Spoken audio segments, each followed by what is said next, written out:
DRPS2. Naalala mo ba last time na may kabag si baby? Yung hindi mo siya mapatahan, yung kahit anong buhat, karga o hele, hindi natatapos ang iyak niya?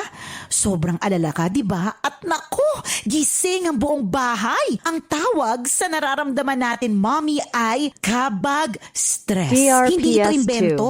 Totoong nararanasan ito ayon sa mga studies. Buti na lang, may Simeticone Rest Time Drops. Rest Time ang most prescribed brand for kabag ni baby. Base sa July 2024 to June 2025 IQVIA Philippines prescription data on antacids and DRPS2. anti-flatulence among pediatricians. Bilis rescue in as fast as 15 minutes.